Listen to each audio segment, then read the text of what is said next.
Welcome to the Working Woman Report. I'm Allison Haunss. Podcasting, originally known as audio blogging, began to catch on in late 2004 with the advances of the internet and new technologies.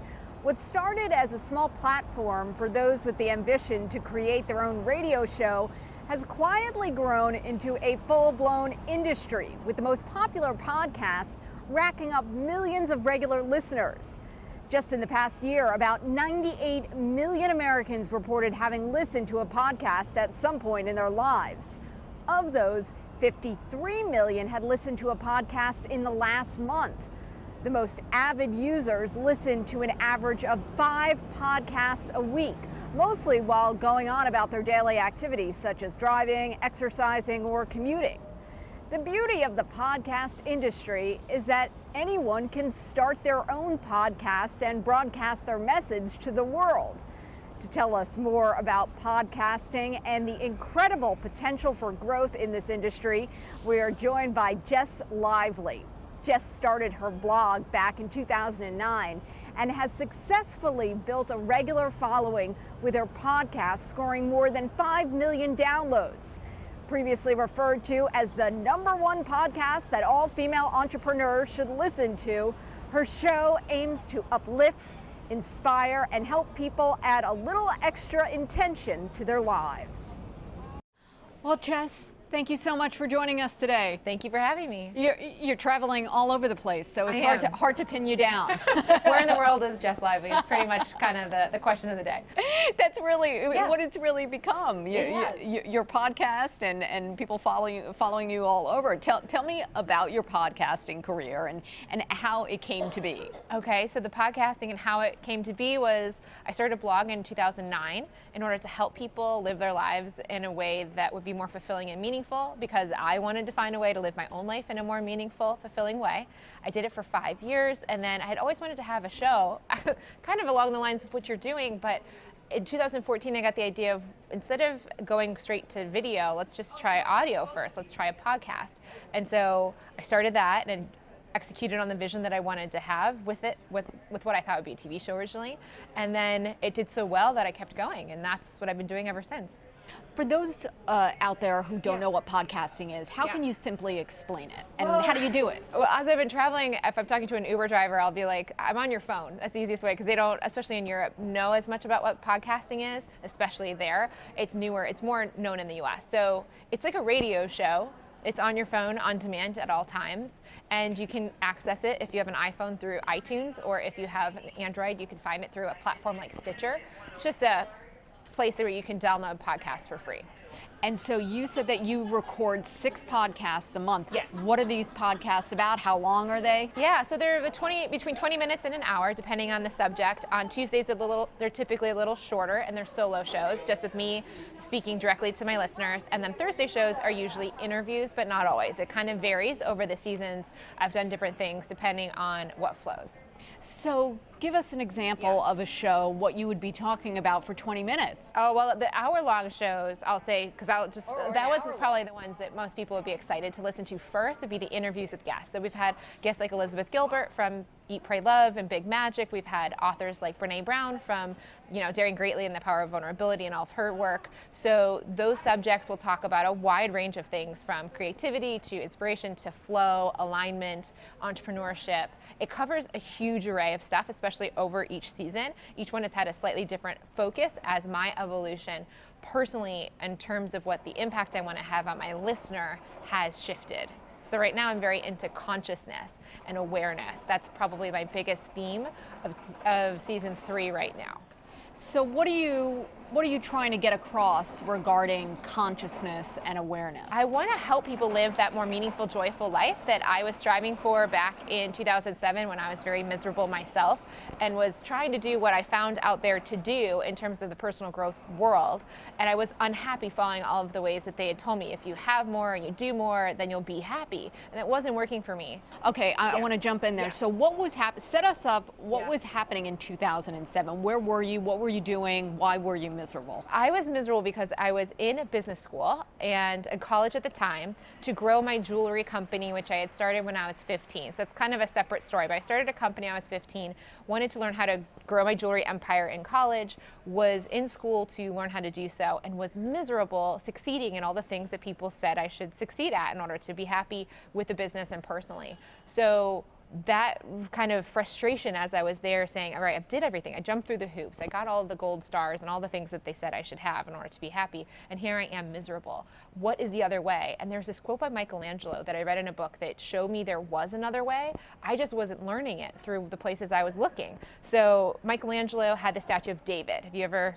Yeah, so the statue of David, which I've just recently seen in Florence. It's so cool to see him for the first time. When Michelangelo was asked about it, they asked him, how did you possibly create something so beautiful and impossible, almost so perfect out of this piece of stone? How could you create something like this? And Michelangelo said, it had a totally different perspective on it. He said it wasn't up to him to make David. David was within the stone. All he needed to do was to remove the layers that was covering David. So he just removed so that all that was left was David. He didn't make something. The most people are looking to make something out of nothing. He said it was always there. The potential is within. He just needed to reveal it. And the minute I heard that, an Extreme Makeover was the #1 television show on TV at the time. So everything was about a new house, a new body. Everything was completely overhaul and make something versus reveal. And the minute I heard that, I was like, that's a totally different perspective. I want to do that. Initially, it was easy to figure out how to do that with my stuff and my possessions, but I did not understand how to do that in relationships, career, and personal habits. So I spent the next 12 years studying that way, and that's what I use with the show. And I also teach a class too now, but that show is the way of sharing that content in a free way. Because I asked you, well, where do you live? And you said, well, nowhere, everywhere. Yeah, everywhere right now, since May. So you travel around and you're in all different cities, and how do you get your shows done? I just do them through an internet connection and a little microphone that I have with me. It's really simple, so I can do it anywhere. And it was totally unexpected. I was not someone that was super adventurous and always wanted to travel the world. At the time in May, I was going to go on a trip just to Europe for a few months and then come back. But the week before I left, someone called, a real estate agent that knew me and knew that I would eventually want to sell my house, said, hey, I have someone that wants to buy your house and all your furniture now. And I said, no, I'm leaving in a week for Europe. I can't do that. And then I did some introspection, listened to my intuition, and realized that this was an opportunity I should take advantage of, even though that was never in my radar before. I was always the house girl at the home tours and all that sort of thing. My following knew me very much for my ability to live cozy life, and then to see me then completely flip. I feel like I have a totally second life at 32. Coming up next, we take a look at a few key aspects of successful podcasting, the importance of building a loyal community of listeners, and how to monetize your podcast so you can turn your passion into a real money-making venture. Welcome back to the Working Woman Report. I'm Allison Haunss. We continue our chat with inspirational speaker and popular podcaster Jess Lively as she tells us about the challenges of tracking and measuring listeners. So how many followers do you have? How do you quantify listeners in the podcasting community, podcasting world? That's really difficult. It's probably like viewers. Like, how do you know how many viewers you have, right? It's like, well, I can tell you how many downloads I had on this show, but I can't tell you there's a certain number of subscribers the way podcasting is done. I can say there's like 5.1+ million downloads to the show, lifetime of the show, and each episode gets between 22 and 32,000 downloads in the first 30 days, but then some of them will go on to have 150,000 downloads. Other ones will stay closer to the 30 to 40,000 downloads. So it's hard to say there's any specific number. It's just what you get is downloads. And are these people mostly in the United States, or are they all over the world? 70% are in the US and 30% are outside. And one of the cool things is as I've been traveling, I've spent about 5 of the last 7 or 8 months that I've been traveling outside of the US. And I've been doing meetups around the world and getting to meet listeners in Amsterdam or Paris or the UK. I've done a few there as well. So it's been fantastic. I even just did one in Cape Town, South Africa. So it's been fantastic to meet not just the American audience, which is obviously the majority of people, but also those that are expats or just listeners from other countries as well. So when you're talking about podcasting, how does the monetization, the business model work? For me, the way I have chosen to do it is a pretty straightforward approach. I did not take any sponsorship for the first year. and truly just spent money and a ton of time working on it completely on my own. Then once I got it to a point where I was able to charge the rates that I wanted to charge, I decided to take on sponsorship, which means that sponsors sponsor per episode. So there'll be a little, depending on the setup with that sponsor, something that's a quick little shout out at the beginning of the show, and then a potentially 4-minute interview at the end with someone that's affiliated with the show, with the sponsor in some way. Or I'll just do a minute shout out myself talking about the product personally if it's something that I use, depending on what the sponsor wants. And how do you find the sponsors? They come to me, so I don't actually seek it out. Interesting. So, so is this what you want to do for? I'm living my dream. Look, 10 years later. It took 10 years to get there. Yeah, I had to do the jewelry business for a while, business coaching, and now I'm here. So you said, well, over a 12-year period. Yeah, it's like a lot of buildup, right? There's a lot to get here. And along the way, I wouldn't say that I didn't like those steps of those journeys, but when I had this vision, when I had that Michelangelo quote, I initially did think television, like I mentioned to you, but now I've realized, especially with this phase while I'm traveling full time, like the idea of the execution of a video, I don't know is actually even the best. And now also, given the way people are consuming content now, audio, especially for my audience, seems to be really great. I don't actually think I need video, at least not right now. So when you're traveling around, you'll plug your mic into your computer and that you know the theme of your show. What's interesting is when you're by yourself. Yeah. I think solo shows. A solo show. Yeah. How do you just talk for an hour? So it depends. So while I was traveling, I really have been focusing since May, as I've been traveling, on the concept of consciousness and flow. So flow is finding in your present moment what the universe is flowing to you. What is aligned for you? What is easy and unfolding in a fluid, effortless way? Relatively effortless. It still means I take action. I just find the flow first, and whatever is easiest and most fluid, that's the action I take, instead of deciding what action I want to take and assuming flow will follow. But what I'm describing right now will be a subject I would share on the show. During the point of this traveling, initially I was recording an interview with a crappy internet connection, and I had my computer perched on a little chair in an Airbnb in London, and I was sitting on a stack of magazines, and I was like, this is not fun. This is not flowing at all. So I was like, let's stop doing the Thursday shows as interviews. I'm on this kind of eat, pray, love journey right now. This is unfolding in real time. I don't know where this is heading. My audience doesn't know. This is interesting. All the other things you've ever seen of someone doing this sort of adventure, finding themselves kind of new life, that's always been captured in a way that's retrospective. They're looking back and sharing what they learned. I'm doing this in real time. I don't know where I'm going to be after Christmas, I was just telling you earlier. So I was like, why not share this journey with my audience as it unfolds? So every week, between May and August, I would just spend my time that week, wherever I was in Europe for the most part of the summer, thinking about what am I learning that would be universally applicable to the listener as well. And then it was kind of like, a sermon's not their way of looking at it. It's not a religious affiliation at all, but just thinking about what is the message I can share that has a personal story from my experience. I call it a lively adventure. My last name's Lively, so I would take my listeners along with me and then share something that they would be able to use in their life no matter where they were. And it's been amazing to see the results of that for my listeners. You seem so happy and at peace. Yeah. What can you impart or tell someone who's struggling, they're unhappy, but they don't, they're not going to get up and start podcasting tomorrow. No. I mean, Yes. what can you? First of all, I've been there. So I have been stressed out, and I've been, like I was sharing, I was binge eating candy bars in 2007, trying to do the traditional methods to success, as they call them, super miserable.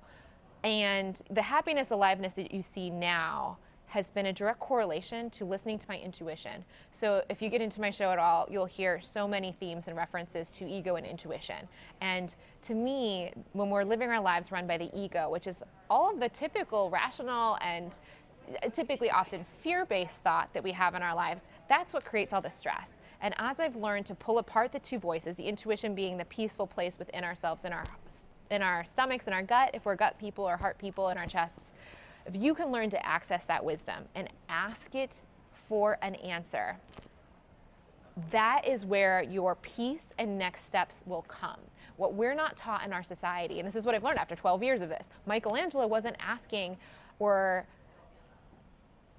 seeking answers outside of himself for what the David should look like. He had internal alignment. He took action with what was right from within, and that's what he created as a result. I do that in my life, and I've gotten better and better over the last 5 years, and especially over this last 7 months, to go there first and foremost. So with someone is miserable, I would ask them to start tapping into their intuition. I'm releasing a new book coming out called Letters to My Intuition, because this is something that's so important to me to get out there, that people don't need to look for external people in their lives to tell them what to do. Their internal alignment is there at every moment, waiting to answer the question you have. So if they're interested, there's a whole process. It's very simple, but there is an example of how to write to your intuition at jesslively.com/intuition. So I won't take the whole interview to explain that, but it'll explain it there. I would think you have to get quiet. Yes, you do. And that's part of why awareness and consciousness is so big for me now, because there's kind of the consciousness and the awareness we have 24/7 of the thoughts we think.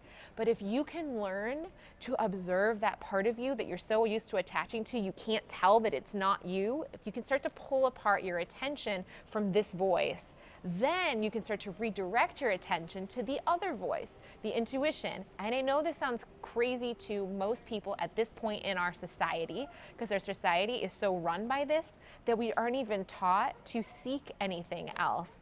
However, that doesn't mean it doesn't exist. It just means it's not as understood. It's just more unfamiliar for people. But that's like saying there's a new muscle, like a tricep, and we just weren't aware of it as a culture. It doesn't mean you don't have a tricep. It just means you're not using your tricep very much. And it's still a muscle you have. We just haven't developed it as a culture as nearly as much as we could. Coming up after the break, Jess shares more on her secrets to success. Besides hard work and perseverance, she believes success may also be connected to personal intuition. Stay tuned as she shares how we can all learn to better live in the present and navigate the opportunities that life throws our way. That's coming up next. Welcome back to the Working Woman Report. I'm Allison Haunss. Today we are speaking with influential blogger and podcaster Jess Lively. Jess opened up to me about people who have most inspired her over the years and how she's incorporated their ideas and philosophies into her podcast and way of life. I'm sure you've met some amazing people along the way. Who's someone that really, and you could take a second and think about it, who's someone who's really deeply touched you? Well, two people came to mind in terms of inspiring me to make the impact that I want to make. Oprah Winfrey is the reason I wanted to have the TV show, which is hence the reason I have this show, and the impact I'm making now is directly from her inspiration. But the person in terms of understanding these voices and this kind of awareness and consciousness, ironically was introduced to me by Oprah, Eckhart Tolle. So one of the experiences I've had this year was spending a week with Eckhart Tolle in Costa Rica at a retreat that he hosted, or he had. And so that was incredible to be able to meet someone who has such an extreme connection, an extremely consistent connection to that intuition, that he lives from that place, that the ego I'm describing, which I learned about from him actually, is something he's able to either completely remove or is totally not a part of his daily experience like it is most of ours. So were you just like a fan of Oprah, watching Oprah, and then decided I want to The real reason is because my mom had it on my whole life. So she had the show on. No, she never sat in front of the TV like once, but she had it on my entire childhood. The soundtrack to 5 p.m., Eastern Standard Time in Michigan was Oprah show. And I started loving it as I started to just kind of, I guess, probably listen in from a young age, but then I would just personally just start watching it myself. And I just love the variety, the depth, and the impact she was making. And I knew that my mom is not someone that's really seeking self-development or personal growth in any way like I would, but even she had that show on. And so to me, if I wanted to help people as I knew I wanted to when I was younger, like that was the obvious way to do it, according to my childhood. So what do you hope for in the next few years? Oh, that's a great question. I don't know, and I don't care. I'm in such alignment with this flow of this moment that I don't have any vested interest other than alignment and flow and following that. What will come to me in my life will be a direct proportion to my alignment within myself, to my intuition, into flow. So it's none of my business, really. I might have ideas of what might sound fun, but it's none of my business to force that. It's to flow within the current of life that's going instead of going upstream, finding the downstream action. As I've done that, and I've done that with selling the house, for example, I had to figure out, I never wanted to sell a house. I never thought I would live homeless and travel the world like this. But when I wrote to my intuition, I asked if I should do it, and I heard yes, and I asked why. When you wrote to I wrote to it, and I said, should I do this? And it said yes, and I asked why, and then it said, because you want a life you never imagined before. And now I'm living that life. I don't need to know what's coming next. I'm already so tickled by this. I want to fully experience this. If I'm thinking about what's next, then I'm not fully here. And everything I want then will come to me as a direct proportion of being as present and fully engaged in this moment as possible. How do you write to your intuition? Well, that's what I said about jesslively.com/intuition. That'll explain it. But basically, you ask a question you want to know the answer to, and then you literally write it down or type it out if you want to type, but writing's either way. You write down the question, and then you wait for an answer. And this is the most difficult thing for me to teach people as to how to wait for an answer, because they're so used to thinking with their ego and their minds. They're so used to that they don't understand how to wait, quiet that mind, and hear from the deeper place within. But once they give it a shot, after a time or two, and if it's hard in the beginning, then I would say start to meditate, because meditation helps you to, I don't care if you have thoughts, I want you to have thoughts, I just want you to get better at noticing and separating yourself as the observer of the thought, so that when you do the writing exercise and you hear a different answer, you hear a voice that seems to come from within that has a different frequency, a different energy around it, a different feeling, that you'll notice the difference. Because if you're so run by the ego, it'll be so hard to turn it off, and you won't know the difference if you haven't been practicing to notice what it is in the first place. Now, I think your information, your lessons are certainly universal to men and women. Yes. But do you find something specific to women? Are there challenges with women? Oh, interesting. That's a great question. I think that it's hard to generalize anyone, because there will always be exceptions to those generalizations. However, I think men are better at finding their own, better at finding their own alignment and following their gut. They'll just say that. They don't necessarily overthink things or question things quite as much as women may, and these are generalizations I understand. So I think that women have more fear, not that they have bigger, men can often have bigger egos and think they're more superior, but ego also applies to inferior. So I think that sometimes the women may often struggle with more of the imposter syndrome, not feeling good enough, and questioning whether the impetus from their intuition is right more than men might, but that's totally a broad generalization. Well, Jess, thank you so much for joining us today. You have such a fascinating story, and I just love your spirit and your sense of adventure. It's really unique and inspirational. So yes, thank you for having me. Thank you so much for being here. The rise in podcasting, blogging, and vlogging means more people are embracing the opportunity to broadcast their message to the world, either by sharing inspiring experiences or teaching audiences about a specific subject they specialize in. The bottom line is that podcasting is on the rise, and it looks like it's here to stay. So if you think other people may benefit from your experience and know-how in a particular industry or craft, you may want to consider starting your own podcast series. There are countless articles on how to go about this online, as well as numerous podcasts on the subject itself. For more information, you can always check out our website at workingwomanreport.com. And don't forget to connect with us in the social media world via Facebook and Twitter. Be sure to tune in next time for more amazing stories from our fantastic women. Who knows, maybe you're next. See you then.